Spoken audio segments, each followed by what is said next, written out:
Hei, hei, mans vārds ir Gunita Lakstiņas Krotarēna, un šodien mēs tiekamies jau 14. rubrikas Darīt ir radīt, jeb nejaušība nav sērijā.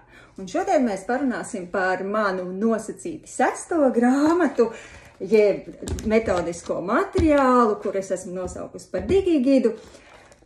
Mans sapnis grāmata, kā pie tās tikt.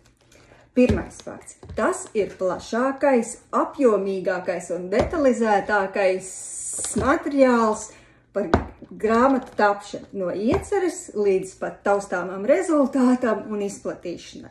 Otrais fakts. Tajā ir apkopotas manas zināšanas un pieredze vairāk nekā 30 gadu rakstniecībā, vairāk nekā 20 gadu tekstu koriģēšanā un rediģēšanā un nepilni 10 gadu grāmatu koriģēšanā un rediģēšanā. Trešais fakts, tas ir papildināts ar latviešu autoru pieredzes stāstiem un ieteikumiem jaunajiem autoriem. Nu, ko fragmentiņu?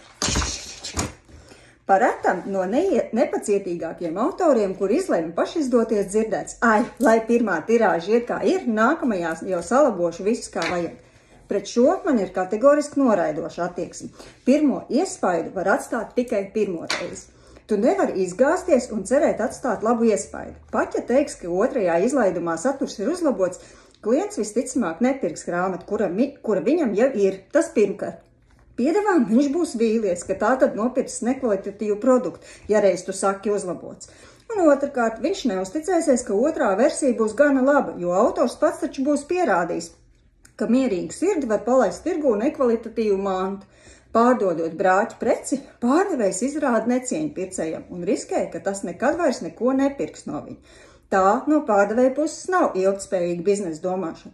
Protams, cilvēki iegādājas arī Ķīnas sūdiņas, bet vai tiešām kādam rakstniekam gribas, lai tiem pielīdzinātu viņu grāmatu, kas iespējams būs vienīgā, ko viņš radīs?